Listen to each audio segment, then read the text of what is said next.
Should be live.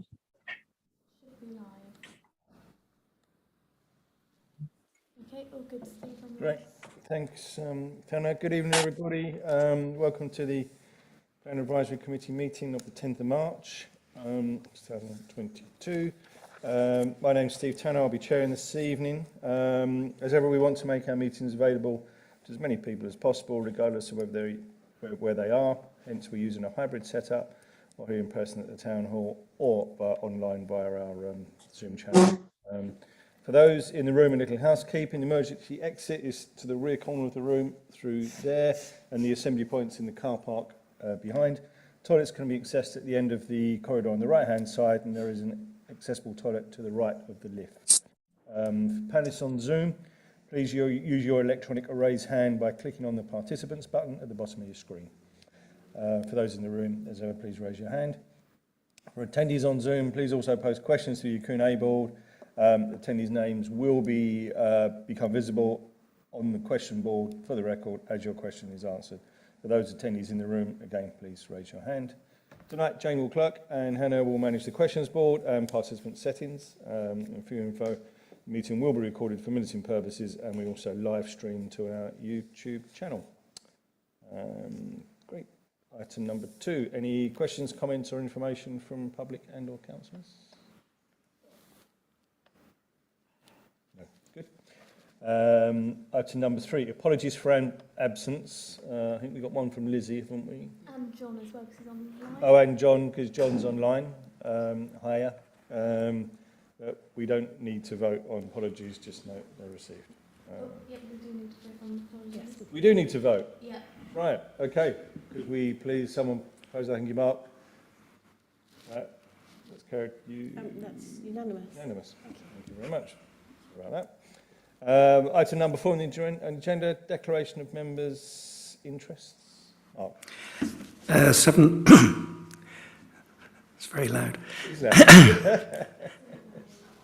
793, 794.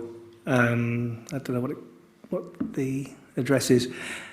Call it at Warbridge. The applicant is a friend, but he's also a business partner of my wife's. Okay. So I'll recuse myself from that one. Cool. Thank you very much. Anything else? Item number 5, to agree the minutes of the meeting held on the 17th of February, which I have here. Trust we've all had a look at them. Any questions? Okay, thank you, Sheila. Which guy get someone propose, please? Well, it's and for the second. And that's 3 of us. Yeah, unanimous. Thank you.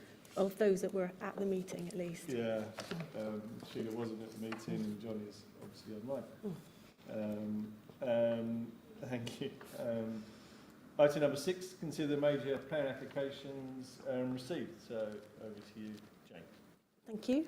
So this is application number 791 on our list. It's for land at Cherry Grove. The description is for the erection of 24 passive house dwellings with associated parking and landscaping, along with the rearrangement of parking provision for cherry trees. And as you'll recall, we've seen this application several times now. Previously, our objections and concerns initially started with the loss of the employment land. However, that has been, the employment use was removed from the local plan. Although we weren't happy about it at the time, I think we've now realised that it's lost to employment use. And we also, our main concerns were the noise impacts to or the noise that would be generated by the adjoining commercial use and the impact that would have on any people living in the dwellings. As I say, we've seen several alterations, and following our last meeting, we made some suggestions and some alterations have been made on that basis, but I will hand over to Georgina to talk us through those in more detail. Thank you. I just want to say thank you for inviting us back again. We always appreciate having direct communication with Town Council and developing a scheme to meet everyone's sort of aspirations. So thanks for inviting us back. Yes, the last time we were here, we appreciate that the Town Council and one of the councillors, Helen Kay, had some comments and observations on the previous site layout. And there was also concerns raised about the noise, as Jane just mentioned. So we went back after that helpful meeting to think about how we can amend the scheme to appropriately input your comments into the scheme and do the best that we can within the constraints of the site, and to meet our clients' requirements to also please yours. So I'll just run through the changes that were made from last time we were here. So you might notice from the updated site layout that one of the biggest changes to the arrangement is the fact that the public open space has now been switched in the position to the north of the site, and the parking area is now to the south. There was quite concern that previously this public space was detached and could only really be used by the residents that would move into the 24 units. But by repositioning it, we can cherry trees the existing care home, and potentially at the new proposed assisting living unit, when it gets built, we'll have the opportunity to also use that space and have a lovely open sort of public area for them during the day. That was quite a big change. You will notice that to the north of the public open space, we've also created a sort of traffic calming measure. This wasn't actually required by highways, but we thought by narrowing the road, it allowed for a better, easy access for the residents of Cherry Trees to actually be encouraged to use the open space. So that was the reason for that improvement in that area. By actually repositioning the open space, this actually allows for more SUDs for our drainage strategy as well, which has now been approved, and there's no longer an objection by the the local authority. Sorry. He's multitasking. He definitely is. Sorry about this, Georgina. He doesn't That's normally okay. behave like That's that. fine. That's okay. Trying to avoid getting COVID. Yeah, healthy as you can be. So that was quite a big change for the site layout. There was also a new public footpath link that's been created to the south of the site, which was specifically raised by Helen, the councillor. So that's an additional improvement. The apartments, we've also rearranged the apartments to the south internal layouts, so that all the habitable rooms are to the north of the layout, and the kitchens and bathrooms are to the south. Previously, it was very thoroughly debated about the elevation that will be fronting onto the south boundary. This has now been changed, so we've included windows throughout this elevation now, so it improves the light aspect, which I understand that you were quite concerned about previously. So that's quite a change. Throughout the rearrangement of the the layout of the apartments as well. The balconies and the gardens have been positioned further within the units, so they're not so close to the edge, which has actually dramatically improved the noise created from the industrial, and it is highlighted within the updated response from the environmental protection team. So that's a good benefit. And we've also included additional flank walls extended around the apartments to all create additional mitigation against any potential issues. But in addition to that, noise was a very big concern of yours last time we were here, and it was a very big aim to get a no objection from the environmental protection. After a lot of rearranging, and actually a lot of the improvements that you guys have suggested has actually led to a no objection from them, and these points that I've kind of highlighted today are also within their report as well. So I'm hoping that you would appreciate the amount of changes that we've taken on board, and I hope we've actually kind of dealt with your issues as much as we possibly can. So if you've got any further questions, then yeah, please ask me. Also, I just wanted to say that I'm with Philippa Yates, who is from Stonewater, our client, and who will be developing out the scheme. So she's here to ask about any issues that side. Thanks, Georgina. Thanks very much indeed. Any questions for anyone? Mark?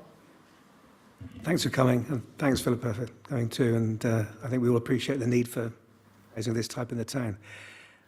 I think the question still remains, because you're saying that you're building it to passive house standards. Yes. Having read into that a bit since the last time, I really get that. But they also say it gets very, very hot. People who live in passive houses have to keep their windows open during the summer, and so that's the concern I've got. I know you've changed the layout so you have the least habitable rooms facing the commercial on the south side there, but there will still be a problem with noise, I would suggest, during the summer when these places, because they're so well insulated, get very, very warm. So yes, through a passive house scheme, and I came and I spoke to Jane about this as well. When you're looking at a passive house scheme, you look at the design as a whole, and there's quite a few factors that you take into account, like orientation and massing and insulation and things like that. Air tightness is a very big thing for passive house, and triple glazing. So all of these elements that are put into passive house create a low energy building. And you're right, the insulation, the additional insulation has to be taken into account in terms of heat. Because the air tightness is so minimal, you need pretty much a letterbox. Passive houses require an MVHR system installed, which is a mechanical ventilation heat recovery system. So what that does, it takes in all the stale hot air from your cooker and your shower and things like that, and it cleans the air and then releases it. And all of these sort of factors that go into a passive house take into account overheating as well. So when you're designing a passive house, one of the things that you have to do before you start on site is that you have to undertake a passive house planning package. So this is an energy assessment that is undertaken, and it's very, very, very detailed, and it literally looks at any overheating in the building and any air leakages. So there are very strict requirements for passive to avoid that situation happening. We have a passive house designer that actually works with Boone Brown. She lives in a passive house as well, and from she actually, within her whole year, doesn't open her windows because it's all about making a functional system work. So when you open a window, it decreases the use of the MVHR system, so the system doesn't work to full capacity. But that's a thing that Stonewater understand as a client, and they understand when new tenants are going to come into a property. So we have to make sure that the new tenant knows exactly about the system, the way it works the best it can to the full sort of capacity, to ensure that in the resulting fact is that they get a very low energy demand of that building. So then it helps with fuel poverty and that sort of thing. So that's kind of a very broad brush view of what passive house is and how they overcome issues like that, so you don't have to open your windows in summer because it works as a whole building as one. So, and yeah. just to say, we will be training all our new customers coming into the properties, and we'll be giving them full training and information on kind of what passive houses are, how to best use them, how to save money on their bills. So, I mean, it should be really affordable. It is, yeah. So it is a different mindset. So they do, so people do definitely need training before they move into the property, and they have to sign up to say that they're happy to live, along the passive house ethos. Otherwise, they're going to be, their money's going to be going out the window. Otherwise, really. So, we don't want to be approving something like, or suggesting approval of something like this, and then down the line people say, I can't open my windows, it's too noisy for the commercial premises being next door. Yeah. I think there's something in the papers to say about it, isn't there? Yeah, there's one of the conditions that will, if it is approved, one of the suggested conditions from environmental protection, I can't remember the exact wording, but essentially it's along the lines of, if you suffer from noise because you open your windows, then that wouldn't be enforceable. Yeah. So, along those lines. Yeah. Yeah. Any other questions? No. All person in room. Thank you. I mean, it's interesting that kind of conversation about passive house, because I would have thought, and I don't know that much about MVHR, but I would have thought you could probably use it to cool the property in the summer. Yeah, it's like it's self-regulating, so it will know. Yeah, exactly. So it's just, it's self-regulating. Anyway, my comments. Firstly, I agree with one of the comments that Environmental Protection made, which was this should never have been used for residential. We still object to that idea, but we accept that we probably haven't got any grounds on that anymore. So beyond that, I mean, I'd like to commend the changes really, because I think it's a vast improvement on what was originally submitted. In many ways, the layout and the kind of the kind of floor plans, etc., are much improved. The only thing that I would still like to see, which I had mentioned before, is I'd like to see the parking along the north of the block of flats on the rear side, on the south side, kind of out of view rather than. You mean here? Yeah, exactly. Yeah, because as you've rightly designed it, all the habitable rooms are on that side. So you're sitting in your living room and you're basically looking at a car park. It would be much nicer if you didn't have to look at a car park. Yeah. And the car park was on the rear. Another buffer, wouldn't it? And a additional buffer. I mean, one of the reasons apparently for not having the cars behind is security. But now that you've got windows in the kitchens and the bathrooms, that issue's dealt with effectively because there are windows looking down on the car park. So it would be feasible potentially to do that. So that would be my only comment. Rich. Apologies for being late. I think it's much improved. I mean, I've got the same reservations as Paul about initially it was workspace, and it's a shame that we're losing that, and it's not in the ideal situation. But you have made a lot of changes, and I think it's all to the better when compare what your original ideas were. I think it's a much better scheme. And just to go back to the passive house, I guess it's a bit like if you live in a hot country, you never open the windows, do you? No. In fact, you close the curtains during the day to keep it cool. So it's just a different way of living, and it's great that tenants are going to be told how to do that and trained and sign up to it. So yeah, I think it's great. Good. Thank you. Thank you. Thanks, Richard. Andy, just 1 minute. Can you let Helen Kane? I think she's got some questions as well. Yeah. Thanks, Andy. Yeah, thanks for this. I just had a couple of questions about the public open space and the access to it.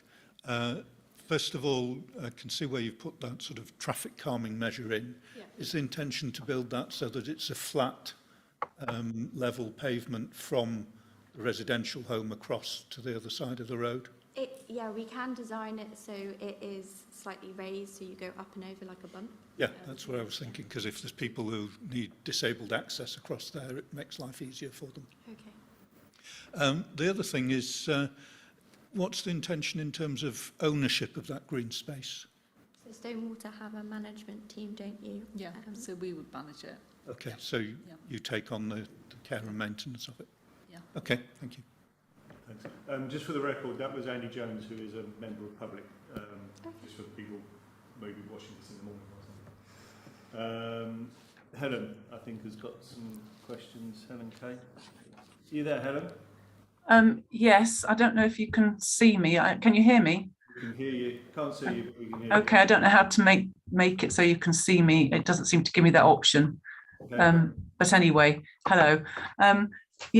First of all, I've lost the map, but I was going to ask about the shape of the row of houses, flats along the edge with the lorry park. I was just wondering why they were sort of, numbers 11 and 12 had a little sort of kink on the end, and whether it might not be better to have that shape so that the kinks face inwards, like a sort of an amphitheatre effect. I don't know if it's to do with trying to get the sound to bounce off that sort of wall there. That's it. Thank you, Jane. Whether that's been thought about. And I see you've kind of got these extensions there. You've got sort of wings on either side. I still think it's going to look a bit odd, and I believe they only go up to first floor level. They're not the full height of the building.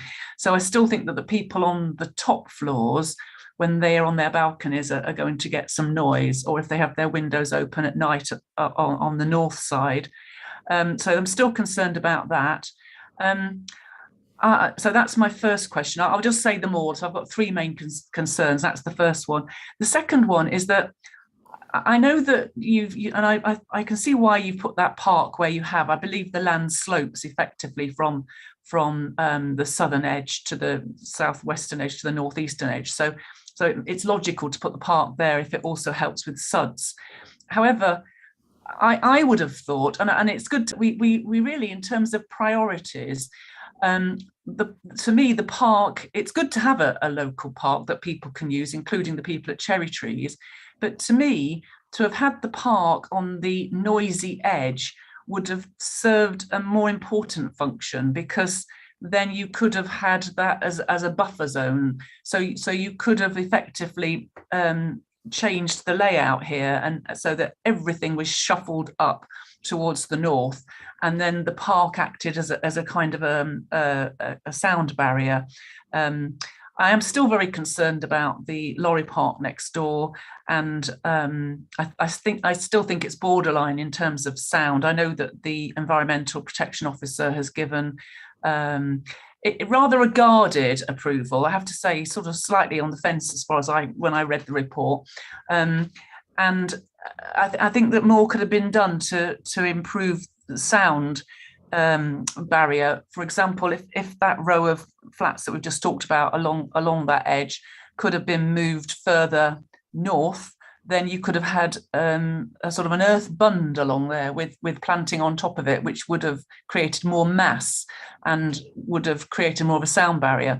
I mean, I still think you could do that if you took out a couple of the houses, like number 24, right up against the Cherry Trees assisted living space. You could shuffle everything north about 3 meters, and then you could have a wider space there.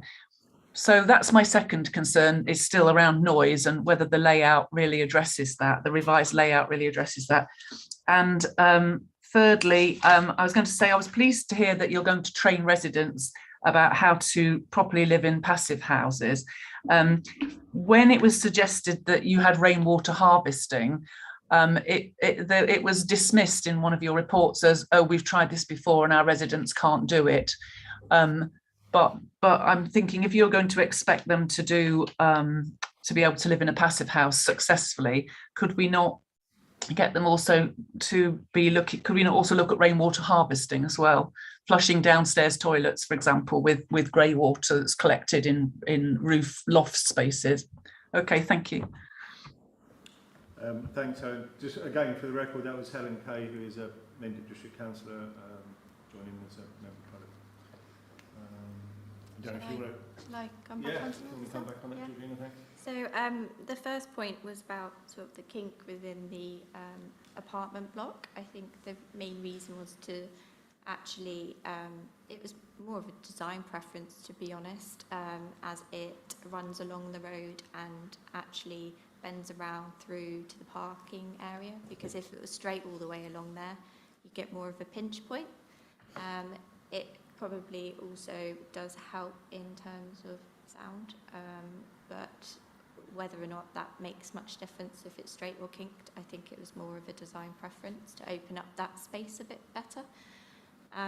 In terms of the sort of wall wings, those were previously on our previous plan, prior to us actually amending the internal apartment arrangements and also the balcony positions that are now kind of in those sort of U shapes in the centre of the,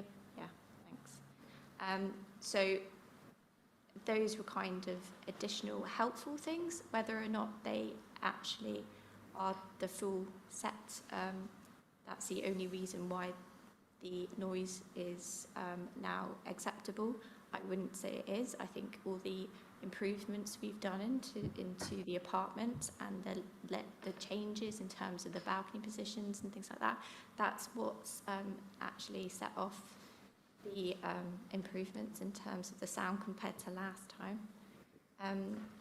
The open space, the previous plan, it was to the south in the corner, and it was originally our thought that it could be used as a sort of a buffer point, but I think from the last comments about how it feels very separated from the other residents, and actually it feels quite defensive. That's the reason why we've switched it, and actually the parking's now in the noisier part, and the garden, the effectively public gardens, now in a space that could be appreciated more and used more, utilised. It's quite nice to have the green space somewhere a bit quiet anyway. Yeah. Thank you. In terms of why we could have applied for 2 additional houses instead of providing the open space, but Stonewater wants to be a part of the community and provide these services and provide a good habitable space and living community. So I think that's sort of the aspiration for that. What was the other thing? The rainwater harvesting. Rainwater harvesting. Yeah, we previously you did rainwater butts, didn't you? I mean, we're happy if we can do rainwater harvesting. We'll be happy to look at that. I think the only thing with the rainwater harvesting, I would have to check with. I'm not completely sure how well it works with the passive envelope, and to be honest, I've not put it on a scheme. I don't know the detail of it. I'd have to research that, and where the harvesting would take place, sort of thing. It would have to be outside the envelope of the property, because passive is all about having no external potential air leakages, and I don't know how easy that is to contain when you think of water harvesting. But we can potentially add in definitely the water butts. That is good for your gardening and those sides of it. But yeah, we can definitely look at how that interacts with passive. It should, sorry, I mean, it should be perfectly possible to put in underground tanks, which can say when you're flushing toilets, you're taking water in from there rather than from the mains. I mean, that's the only difference, really, 'cause it's coming off the roof, going into a tank. It's all outside the house. It's only when it comes back in. Yeah. It's an alternative. Okay. Yeah. Anyway, Yeah. something to look into. Yeah. Can I just ask a quick question? You talked a lot about passive house and everything. Can I just check that they are going to be certified passive house? This is the issue. This is the thing that me and Jane talked about. We are aiming to achieve for passive house accreditation. We would be a bit worried about having a formal condition specifying that, just in case one house missed it by an inch. But we spoke about this today because we have to do a passive house planning package to prove that we are building to passive house accreditation standards. We're happy to provide that information to the local authority when we get if we get the planning approval, to show that this is how they're going to be built on site, so that you know that we're definitely doing everything we can to achieve that accreditation. There's another step though beyond that, isn't there, which is actually training the builders to make, because it's quite a different way of building, you know, airtight building. Yeah. So that's quite critical. Yeah, it is quite critical. There are more builders out there that have put that step in place already, and we will make sure that any building firm that we go with has got that, and that is going to be put in place before they start on site at all. It's all about the process and us working with them, and Stonewater build houses everywhere. So they have a very good record of delivery and working with their contractors. So yeah, they will be trained in it. Yeah. Definitely. And just to say that we have got kind of a pathway to net zero carbon within Stonewater that we're currently developing. So we are kind of looking at passive house as our top standard. But we've also got a standard just below that, which isn't passive house accredited, but it is virtually the same in terms of kind of savings to our customers. Yeah. Okay. Any other questions? Andy? Yeah, thanks. Just wanted to come back again on my green spaces topic, and I don't think it's necessarily related to the planning application as such, but one of the things that strikes me is if we've got that green space, if there's an opportunity to work with the management company to develop some communal allotments on that ground, that can certainly help create that shared neighbourhood atmosphere that I think can make living in these sort of communities so enjoyable. Yeah, absolutely. I mean, Stonewater are really keen on kind of any schemes that we do want to look at public realm. We want to have homes. We're not in it just for the short term, where we're just selling it off and kind of moving on. We're in it for the long term, so we want to have homes that in 10, 20, 30 years' time, people are saying we want to live on that development, and we want to have it kind of nice green spaces. We want public realm. We'll be putting some public art on the scheme as well. We always have a percentage of our budget towards public art, so we'll be putting that on. We plant 6 trees, I think it is, per home. Just whenever we develop a scheme, we have at least one of those on site per home.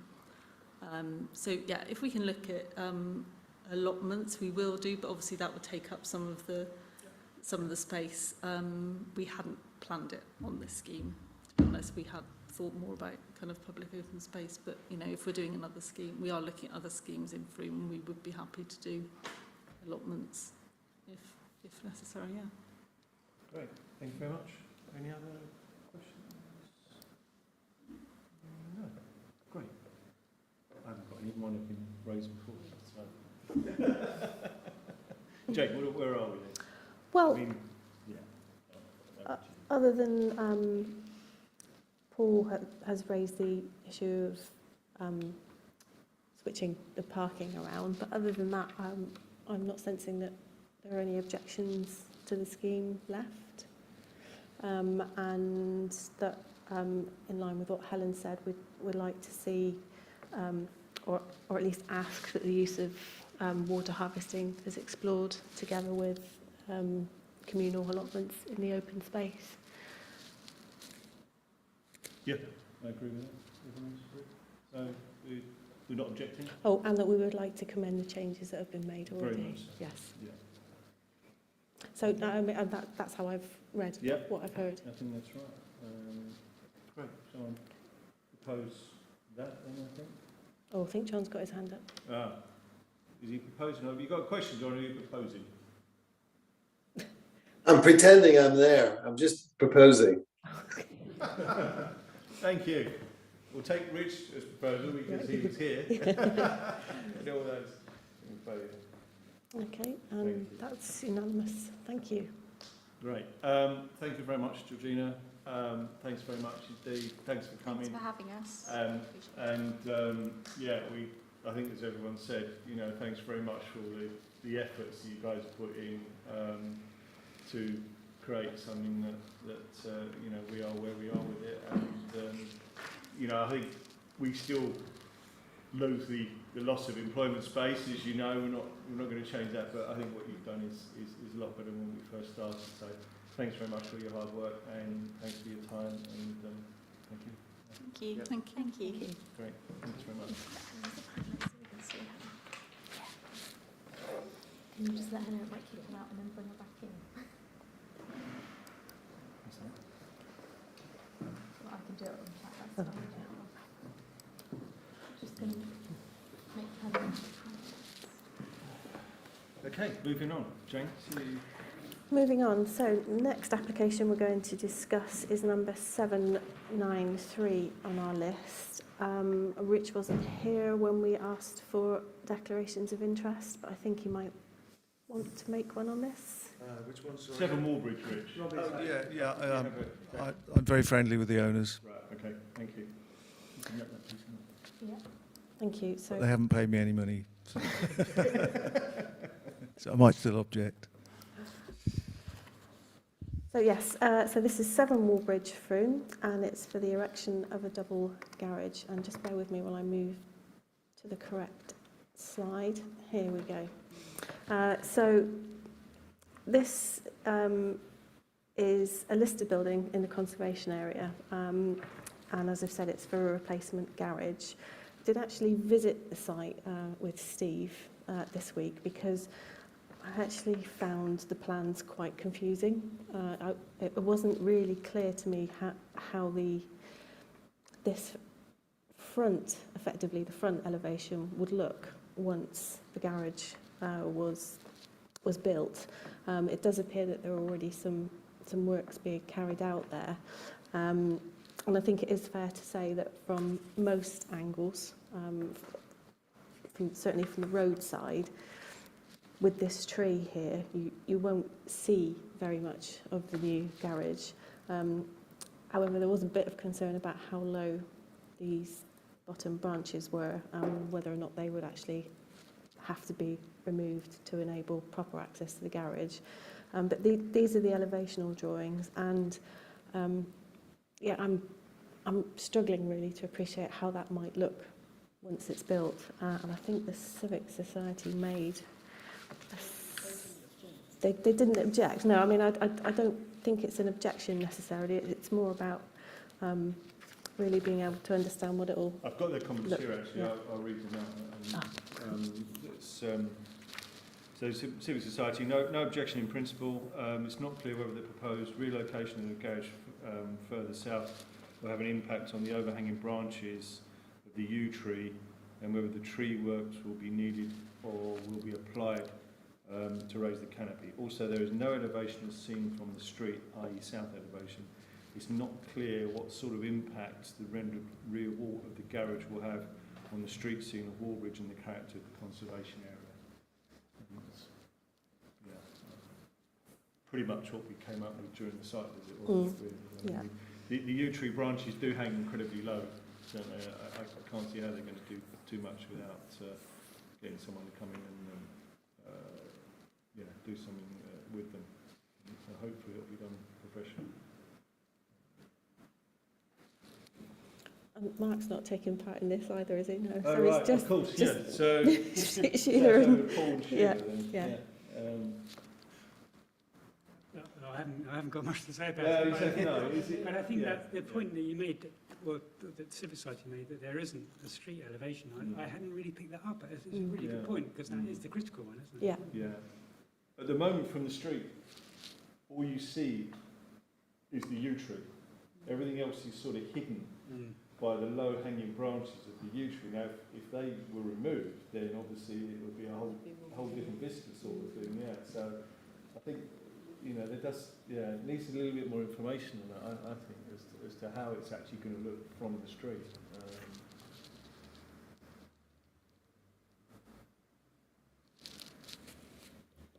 is it, I mean, I don't know. I'm always a bit confused about who actually has, you know, rules and regulations about this. I mean, is this something that conservation officer would have to actually look at, or would it be something that the tree officer would have an impact on? I mean, you know, if it's tucked away, you can't see it, but it might have an impact on the tree. And Yeah, I think you will, depending on where you stand, you will see it, but it's what you will actually see that I don't think has really been shown very clearly in the drawings that have been provided. And the tree officer would have been consulted on this application, although I haven't actually seen any response. So, I mean, one suggestion could be that, like the Civic Society, you know, we haven't got any objection in principle, but we would like to see a more detailed front elevation, if you like, and want to ensure that the tree officer is,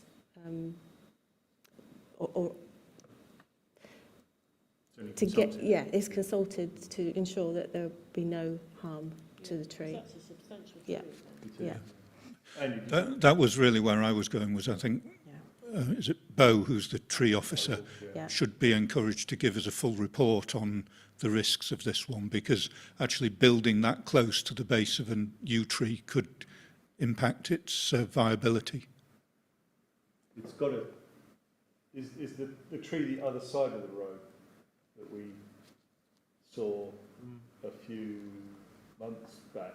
That's a yew tree as well, isn't it? It's almost like you've got these two sister trees, one each side of Wallbridge as you go up. And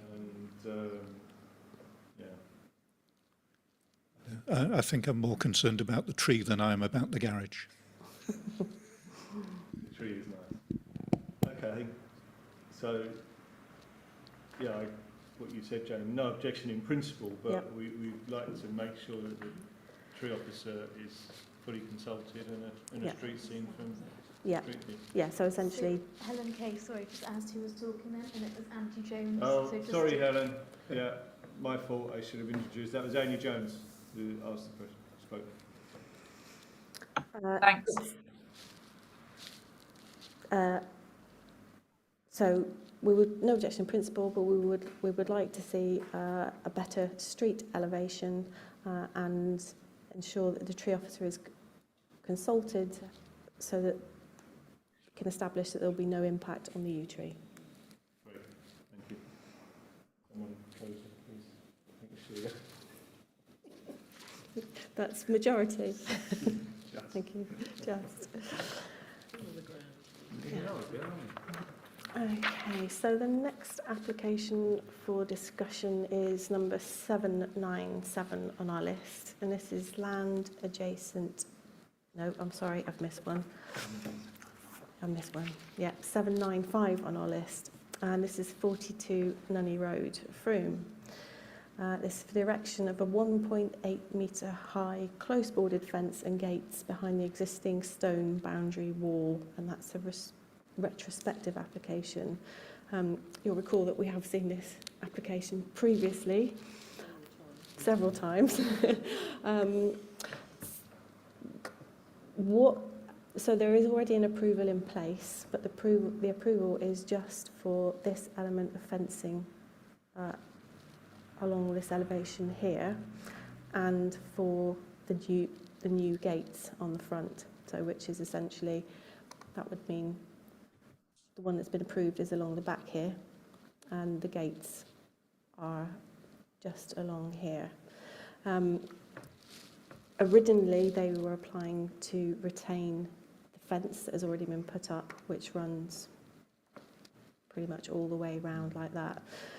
We objected to that because we felt that that would have too much of an impact on the street scene in the conservation area. And the suggestion that was put forward previously by the Civic Society that we agreed with was that if the fence is moved back from the boundary wall to enable some planting in between, then we would be happy with that. But me and Steve did go and have a look at it because we just wanted to properly understand what was, yeah, sorry, there's a house there, yeah. It's quite a nice house. Yeah, it's a nice house. Yeah, there is a house there now. Yeah, we went to see it, but we forgot to take a photo while we were there, hence why I've got a street view. So yeah, and essentially what it means is the fence will run in line with this part of the wall that is already there, and then run along there with this gap in between. But I just wanted to clarify that with everybody because we've seen it so many times and it is a bit confusing. It will break it up. I think the major objection was from Mr. Lewis, who lives in the house whose end we see there. Yeah. Because his driveway and backing out or into his driveway is a bit obscured by the fence as it currently stands. So is the idea to reduce the height of that a bit? Is that and so he can see around the corner when he pulls his car out? It will be set further back. I couldn't see that there was any further objections online from Mr. Lewis. But yeah, I mean, this is essentially what we had proposed before. But if you still have any concerns, then...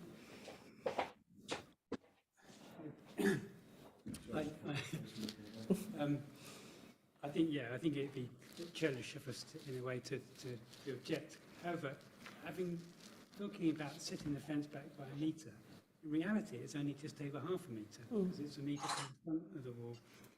It's actually a pretty small setback really, and I don't know whether when the Civic Society suggested setting it back by a metre, they were talking about from the rear of the wall or from the front of the wall.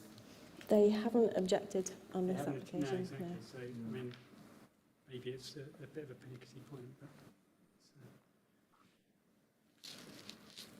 any other comments? Oh, yeah. One of those, the whole area is really irritating to me. We've basically got our arm on the back. We've actually moved it. It is a little bit, yeah. It's a compromise, isn't it? I've walked past it twice on most days, and I have to say I don't find it particularly well-treated.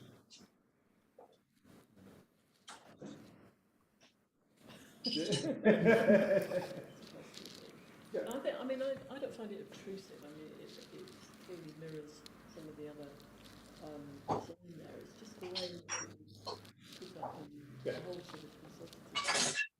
I mean, we spent ages looking at minutiae, and actually we should have a slightly sort of broader vision about what we want to have in the town. It's a great house. Is that best use of that particular area? It's those sort of things that I find a bit irritating. So, I don't really think there's any objection coming through. I mean, we're not approve. Falling over ourselves with joy over the whole thing, but I don't think there's any objection. Would that be a fair assessment? Yeah. No, you put that down. no objections. No objection. As long as you all vote and agree on it. Oh, right, yeah. If someone could propose that, then please. Thank you, Mark. Second by Rich. And that's unanimous, thank you. Okay, so next on the list, this time it really is number 797, and this is land adjacent to 10 Stonewall Terrace, and it's for the erection of a 2-bedroom dwelling house. This again is another site that we visited and did actually remember to take a photograph on this occasion. So in the photograph here, this is 10 Stonewall Terrace. And this area here would be where the proposed dwelling is going. So it would be attached to number 10. And slightly different angle there. To the side here, there is quite a large area of public open space. And I'll just show you the proposed and existing block plan. So this here is number 10, and this element here is the footprint of the proposed dwelling with a small sort of patio area at the back and an even smaller garden area. One thing that hasn't been shown as part of the application is the parking arrangements. If you're familiar with the area, there isn't actually any, there's no road to the property. You actually have to go, you park remotely and then walk along the footpath, and it is actually on quite a steep bank looking down onto the Dippy.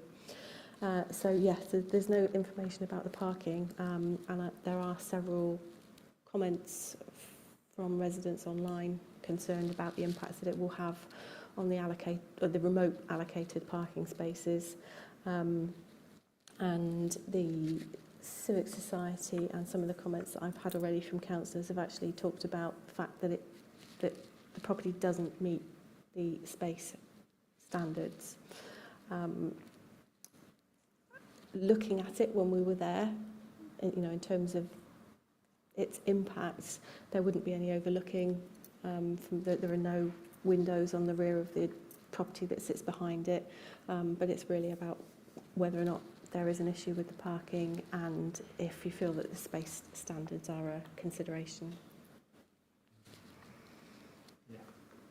I'll just put the photos back. Any questions? I mean, as Jane said when we were there, it is going to be a very small dwelling, but it's not imposing on any public land or anything like that, and there's quite a lot of green space around that particular plot, but it is in the plot. Yeah, I mean, as you know, I know this site, and I've measured it. So I know how big it is. And it is, I don't know whether, I mean, the Civic Society talked about a floor area of 52 square metres, I think.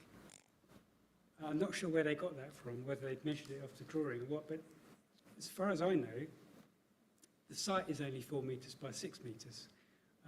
So you wouldn't even get a 52 metres square floor plan. You'd get probably 45 metres squared or something like that. And as we know, that the space standards suggest 70 square metres for a two-bed dwelling, so it's well below. You could argue that, that's up to the planner, I suppose, to decide whether. But personally, I don't necessarily have an issue with dwellings that are below space standards in certain situations. But in this particular situation, it's just a kind of standard house on an estate next to quite a sizable house. It's not like there's any additional space that they can kind of spill over into. There's not actually much garden. There's 2-bedroom as well. And it's 2 bedrooms, yeah, exactly. I mean, you can't even fit a 1-bedroom property and meet space standards into that. It's interesting. So it's not a granny annex or something. It's connected to the other house. No, there's no interconnecting doorway, and it's not described as an annex anywhere on the application. Yeah, standalone sort of house. Rich, and then I go to Andy. Yeah, when I looked at this, I hadn't realised that it was private property. I thought it was part of the estate they were trying to steal, so ignore my comments on that bit. But now I see this photograph, because I haven't been there for a while, I get it. It's quite small. I understand why you might want to build a totally separate house. It would be much better as an extension to the existing house, as somebody has suggested. I think maybe the Civic Society, or perhaps it was Paul in his comments. That to me would be fine, and then you could rent that space out if you wanted to, I suppose. But yeah, as a separate dwelling, it seems small to me. Having said that, when I was in Vietnam, there were 4 or 5 story houses that were only a metre wide. So, you know, it's all in perspective, isn't it? It all depends where you're coming from. But yeah, on that estate, I think that's too small for me personally. Thanks, Rich. Andy Jones. Yeah, Andy Jones, member of the public. Just struck me that, given the comments about lack of vehicle access, etc., how you would actually build a property on that slot without causing a lot of long-term damage to the public green space adjacent to it, I don't know. Yeah, thanks, Andy. That's a good point. I think someone else raised that comment, yeah, which is a very fair point. Any other comments or questions? Yes, can I ask a question? Oh, hello, Helen. Yeah. Hi, I'm trying to put my video on, but I'm not sure if it's going to work. Just that I went there today because of the meeting tonight, and I hadn't looked at it until today. And I spoke to a neighbour. Oh, hello, everyone. I spoke to a neighbour. The house that you can see that's sort of at right angles, that's the lady that's put in the objection. And she's the person that's highlighted the parking, which is, in this case, it's hidden. So it's behind the houses. They don't have, apparently, unless they're disabled, they don't have allocated parking spaces there. That is something that the neighbours were looking into. And the concern is that there isn't going to be enough parking space for these people when they move in. But also, the only way to access this building plot will be from, there's a back gate through their garden, and that's the only place that they'll be able to access bring the building materials in. So following on from what Andy Jones just said, that is where all the construction materials will come in, from the back. And they were very concerned that that would create extra congestion in a space where it's only just big enough to reverse cars and get them in and out anyway. So I am a bit concerned about should this go through any kind of what we could put in a construction environment management plan to make sure that the existing residents are not inconvenienced when the build is going ahead. That's all. Thanks. Thanks, Helen. Thank you. Oh, yeah. Sorry. Yeah, I mean, those 2 points actually. I mean, the car parking that is not allocated. There is a road. There's garages behind. And people park wherever they can, I think, in those garages. So there is a limited amount of parking. And the building materials, as Helen was saying, there's nowhere to store materials, let alone bring them in is a big problem. Probably have to be stored on the open space, I think. Yeah, you'd have to get amended approval or amend it to... The car parking that we saw is, from the photo, it's sort of diagonally off to the right through a small alley, and there's a big square of communal parking, and that seems to be where everybody parks. But if there's no allocated parking, it's a bit of a free-for-all, isn't it? It's a shame. It's a nice spot, though. It is a nice spot, and it potentially could make a lovely little house for somebody as well, because it's got a wonderful view, it's next to green spaces, etc. But as Lizzie said, Lizzie raised the concept of, it's interesting to actually debate. This is a small space. It can provide a small dwelling, but it's, should we be encouraging that? Is it, it's below standards, but it does provide a home for somebody. absolutely, yeah. Should it be a 1-bedroom house instead? I don't know. I don't have too much of a problem with the space. I mean, we've been talking about tiny homes for a while and stuff like that. So, in terms of the actual living space, I think it's just, I don't know, tricky one. What have we got so far, Jane? Well, what I've got so far is I'm not really clear whether we're happy with the size of it or not. There's no details of the parking, and that if it is approved, a construction management plan needs to be put in place. I mean, Can I add something? Sure, Helen. It's just for information. When I read about it on the site today, I believe it said the owner was the owner of Costello and lives in the property, unless I'm getting it mixed up with another one. But when I looked at it today, it was empty. And when I spoke to the neighbours next door, they said to the left of the photograph here, they suggested that it had been empty since it was bought. It was bought around Christmas, bought and sold about Christmas time, and that this is a new application. I think it's been bought as a development plot. You know, somebody's bought it with a mind to that they saw the potential straight away, and it is a nice spot. And actually, I wouldn't mind if it was a one bed, really, but I am very concerned about the parking at the back and the construction, because I do think they're going to go all over that. That's Mendip land on the right there, that grass area. Right. And apparently I've been told there's water, gas and electric cabling under that bit that's in the photograph. So they can't build that for sure.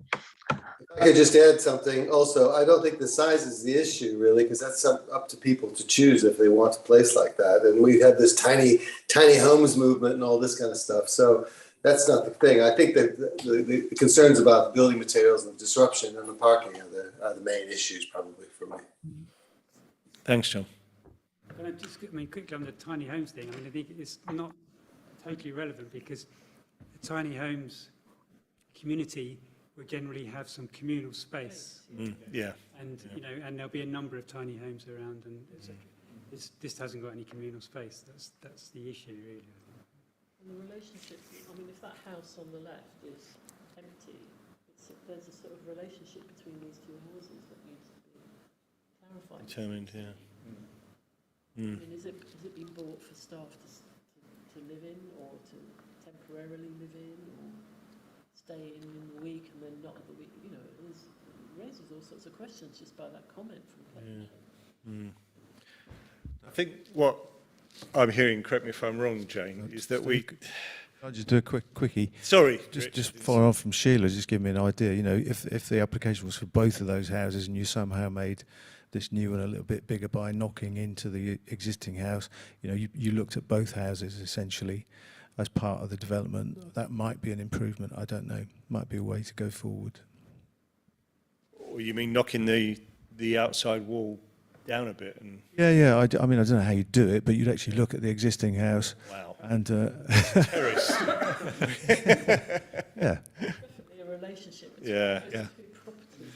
Steve, Sorry, Andy. maybe Andy Jones, sorry, by the way. maybe I'm just suspicious, but it feels to me like somebody's planning to build an Airbnb. Potentially, yeah. You might well be right. I think what I'm hearing from everyone, there's too many question marks regarding the construction access, the parking, and its relationship between the existing house for us to actually sort of just go ahead with it. I think there's questions that we need answered. Yeah. Would be what I'm listening to, what I'm hearing. I think what I've got at the moment is I'm still not clear whether we are objecting or not, but we do have concerns about the space standards, and this may be more appropriate as a one-bedroom dwelling, or even an extension to enable one larger house. Concern about the lack of details of the parking have been provided. And as I said, if it is approved, a construction management plan needs to be in place to ensure that existing residents are not impacted.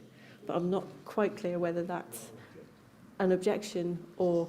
I think, in principle, are we objecting? Yeah. Well, possibly not, but on the current plans put before us, I'm objecting. Right, okay. Yeah, I agree, Rich. I think on the current plans we're objecting it. I think it would be good if the applicant could come and meet us and go through what they sort of foresee and of the plans. I can add that we would be happy to have further discussions with the applicant. Yeah. Modified plans might be more acceptable. Yeah. The design and access statement does say that he wants it for staff accommodation. Looking to extend that. We could have 3 bedrooms. I mean, that hasn't actually really got any bearing on its planning use. It just helps us understand, yeah. Yeah. Yeah. Yeah. Okay. So what I said previously with objection in front, do you want me to read it again? Please. Yeah, so objection. We have concerns about the space standards that this will allow. It may be better, more appropriate as a one-bedroom dwelling or as an extension to the existing house to enable one larger house. No details of the parking have been provided, and if it's approved, a construction management plan needs to be in place to ensure that existing residents are not impacted, and we would be happy to have further discussions with the applicants if they would like. Yeah. Yeah.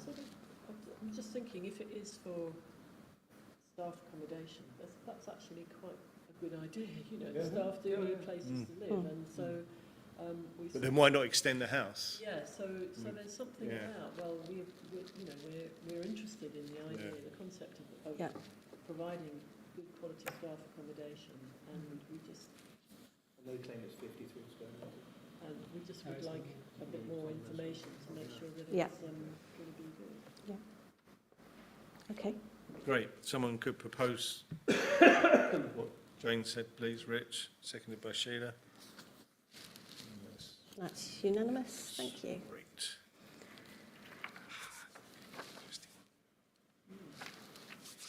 Okay, so next application to discuss, number 798 and 799. This is 16 Cheap Street, and the description is for the alteration works to internal layout, change of shop frontage design and change of use at first and second floor levels. I'm going to start by saying this is a really complicated application. So they have provided, as part of the design and access statement, a comprehensive list of all the alterations that they want to make, and that's 17 bullet points long. So I don't know whether you actually want me to go through all of them individually, or whether you're happy that you've had a look at the plans and you're satisfied with that. But I think the main changes are in relation to the shop front. As you can see, and I'm sure you all know, it was formerly the Settle restaurant. The main changes are here. So currently there is one doorway, and the proposed, which I can't see properly because that's where my so just bear with me, where everybody's faces are. So the arrangement will be two doorways. So one essentially will take you into the new shop area, and this one will enable access to the upper floors. I have put all of the floor plans on the PowerPoint here, but again, it is, unless you can actually get in there, unless you're looking at it, I think with the plans in front of you, it really is quite a complex thing. We're all aware of the importance, historic importance of this building. The design and access statement actually did set out in quite some detail, how it had been used over the previous years. The main things that I picked out when I was looking at the plans was that there are a lot of things mentioned. So there is an iron catwalk that's made reference to. I can't see any details of that. I can't really tell where it's going to go from the plans or what it will look like. It's above the garden. Yes, yeah. So, but what would it? You can see where it will go in plan form, but there's nothing to actually show you how it will look once it's in place. And they're also saying that catwalk will go into a new doorway that's currently a sash window, and there's no plans to show you how that will look. There are no joinery details. I appreciate joinery details can be conditioned afterwards, but I think with a building such as this, you would probably want to see the joinery details at this stage. There's also a wooden lantern that will be going in just above this garden area here, and again there are no details showing its design, unless I've missed a whole load of plans. So yeah, I think that they're my main points really. I think there is a lot of information as part of the application, but there's also a lot of information that's missing, and really without the benefit of going in and looking at it, it's very difficult to assess what the impacts will be, and I'm sure that the conservation officer will actually look at that in more detail. But over to you, really. Thank you. Thanks, Jane. One of the things I said to Jane this morning when we were just talking about it was it would be really good to have the opportunity to look at this after the conservation officer has made their report, because I think it would be a lot clearer for us then, because without any access to the internals, it's really hard from my perspective.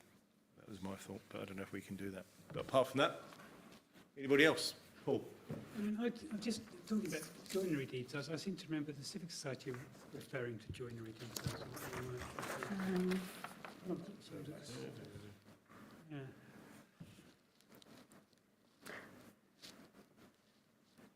So just having a look through them. I did read them, but Whilst you're looking, I think the purpose of it is to open the shop downstairs. It's currently the shop down the road, as we know. Yeah. The owner of which is is disabled, and she wants to provide accommodation above the shop for her own use for the disabled, and brilliantly designed to make life as easy as possible to deal with a disability. And I think the Civic Society was suggesting that by saying that they're going to reinstate the original look of the frontage of the shop, that was purely to enable a separate access to the accommodation above. Because the proposed front of elevation, which looks all Dickensian on the right there, is that how it did look when it was the Albion pub? I remember it's the Flora Cafe. Do you remember the Albion pub? I don't remember the Albion pub. I do remember taking the Flora Cafe as a bit of a treat. But I don't know if that's how it used to look. But if we're restoring it to how it did look at one day, and it also accommodates the needs of the intended occupier, then I don't think that's a bad thing. But as you say, there's an awful lot of detail in this place, and it's a very important building in the street. I mean, we have to get it right. Thanks, Mark. Sheila, sorry. I think the conversion into having accommodation upstairs and suitable accommodation for someone with access issues, I think it's great. I think that's a really good. I mean, we might want more detail just to be convinced that it's actually going to be good. But it is an interesting layout, and it has this little garden sort of open area in the middle of the building, or it was a sort of open area that was joining two buildings originally. I mean, you know, Froom's full of these weird little places. But personally, I think converting it back to all those tiny little windows would look really strange in the street that is now got the more open frontages. And I think, I mean, it might have a sort of historical connection, but I think it will look really odd, and I'm not sure that it's needed. I mean, I don't, you know, it will reduce the lighting inside hugely, I would imagine. I personally, I think that's the only thing that I object to, is I think it just will look really strange in the street. That's most of the buildings have been converted to a much more open. the Three Swans is the only other one I could see. Place, Yeah. With the smaller windows, Yeah. And even those have got big windows upstairs. Yeah. So, you know, it just seems a bit odd. It might look a bit fake, actually, mightn't it? I mean, there's a kind of philosophical conversation to be had, I think, in a way, isn't it? Because actually, you know, they've done their homework and they've providing photographs of what it used to look like, and it did have to, however, it has evolved over time. Yeah. And, you know, are we in the business of turning back the clock and pretending that never happened? And, you know, it is a fake in that sense. It is, yeah, very much so, yeah. Yeah, I'm with Sheila, I have to. I think it's quite a nice idea to try and turn it back to what it was, but I take your point about will it lose a lot of light? But I think the key is having access to upstairs, isn't it, from the front? I think that's so if we accept that, there was somewhere else that this has happened, I forget, up Catherine Hill somewhere, and in the end we kind of accepted that, didn't we? And that is a modern use for the building. And when you look at it, I've never really been particularly taken with the front of the Settle restaurant. I've always thought it was a bit naff, to be honest. So on a personal note, you know, I don't mind what they're proposing as long as it's done really well. It's got to be done properly because it is a very iconic frontage. You know, that whole street, Cheap Street, is very, very well recorded. And it needs to be done properly and with, you know, the conservation officer and whoever, building regs and whatnot. But it's a fascinating building inside. I mean, if you ever ate there, it's fantastic. It's a real Faulty Towers moment when you go up the steps and then you go down the steps and round the corner and up the steps again and you end up in a tiny little room. You know, fantastic building. I'd love to have a look around it properly. But so I guess it needs some care. I don't object personally to what they are attempting to do as long as the quality is there. But I would equally, I take Sheila's points that, you know, you don't need to do all of that upstairs necessarily. You know, it doesn't really need it. But it's that downstairs bit, which was the shop front, that's the key to me. That's got to look good. You might lose this lovely frontage to the black and white tiling, things like that. Yeah, I did think about that. I don't know if they're original or not. Andy Jones. I don't think, have we seen anything about proposal for signage on the property? Because what struck me when I saw this design is somebody's just going to write ye olde tea shoppy above it. This doesn't include that, but that would have to come forward as a separate advert application at a later stage. That could come forward, but yeah. It might not be a tea shop. Jane, am I right in thinking the majority of windows along Cheap Street now are sash windows? Yeah. Right. Yeah, and none of them are leaded, or however you describe that. The window, the current windows that they've, Yes. that they've got there, basically, that's Yeah. what you see going up and down, isn't it? But to achieve this, they are replicating the original Albion Inn, aren't they? That's Yeah. So that's the justification of changing it back, I guess. Turning into a museum, Yeah. 17th century. Yeah. I agree. I think if you look along Cheap Street, they are all open shop windows. Not open, but Just glazing. and I do think yes, it will may look more original, but I don't think it will sit right within the rest of the street. What does the Civic Society say? They don't like it, do they? Well, pretty much is that, you know, it's very, yeah, where was it?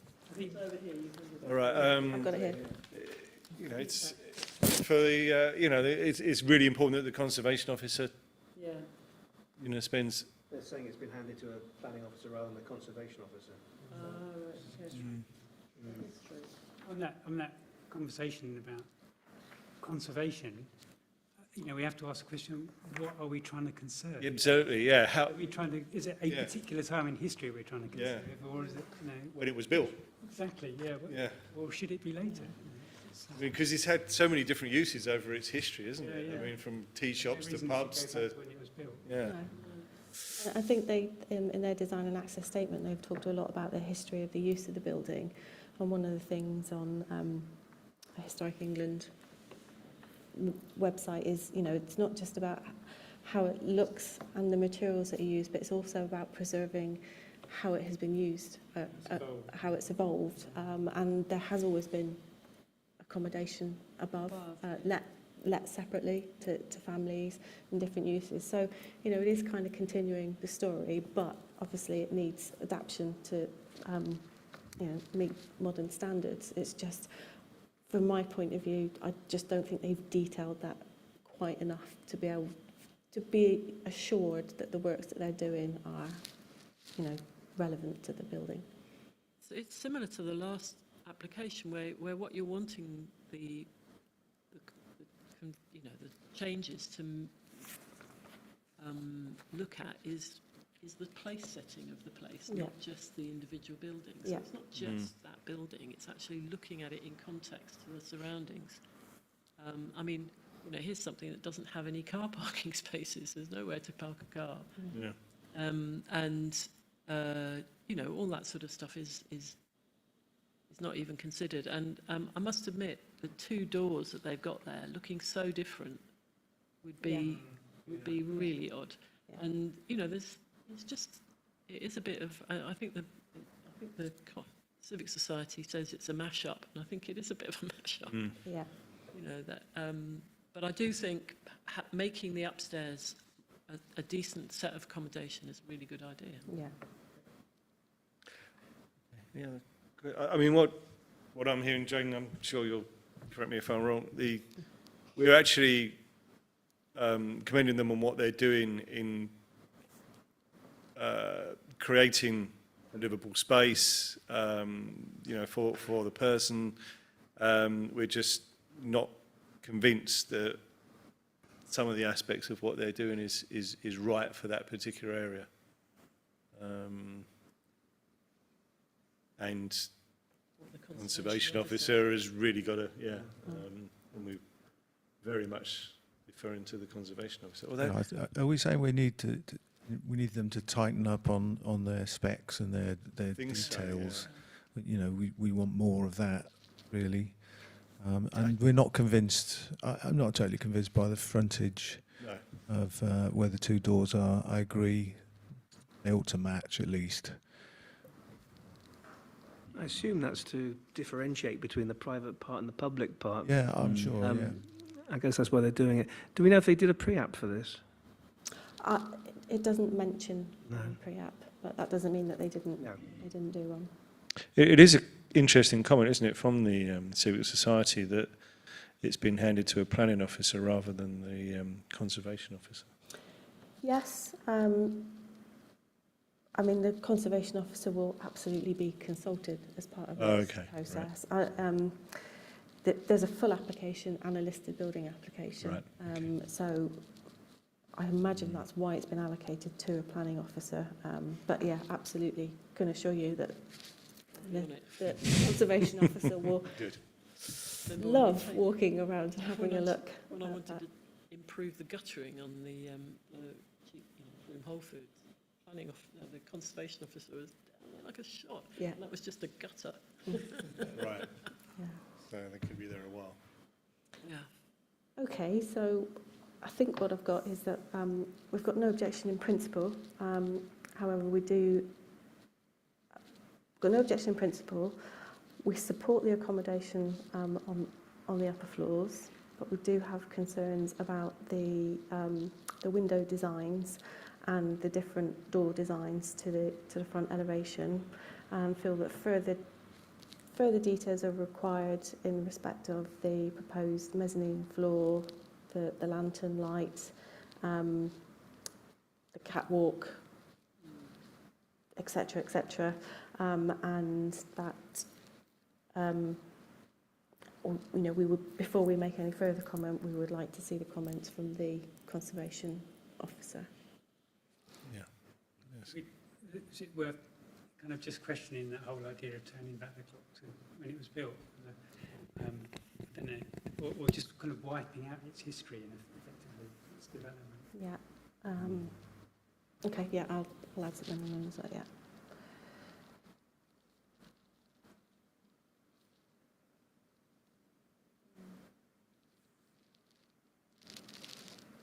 Talk amongst yourselves while I'm writing. Yeah, no, just I think you got it right actually. Yeah. Yes. Okay. So I'll add that in, and then if you're happy with that as a Yep. response. Okay, if someone could propose that then. Please, thanks Paul. Seconded by Sheila. And that's unanimous, thank you. Be very interested to see how that one develops. So those are all the applications that are, Steve and I specifically highlighted for discussion, unless there are any others that we want to discuss. Just the last one about the tree or something that I couldn't find details of seems to have been taken off. I think it's been or taken off of the website, or at least the plans have. Okay. And I don't know why, because it wasn't clear from the description what they actually wanted to do to the trees. I'd assume they wanted to fell them, but it didn't actually. Yeah, I say couldn't, that. but I couldn't find any details at all. So There was, when I looked, there was a site plan, or a sketch plan, Yeah. shall we say. I wouldn't call it a site plan, but now there's nothing. So I can check with Bo, the tree officer, to see what's happening there. Yeah, I assumed that there'd been something and then it hadn't been detailed enough. Yeah. So they've withdrawn it. So we've got to get your act together. Oh, John's moved again. Maybe it blew down in the wind. Possible. Great. Well, if there's nothing else, So would you be happy for the remaining applications that we haven't discussed to return a no objection on those? yep. Great. Someone could propose that, please. Thank you, Rich. Seconded by Paul And that's unanimous as well. Thank you. and John. And John. Great. Thank you very much, everybody. That's the end of this meeting. Date of the next meeting is Thursday, the 31st of March.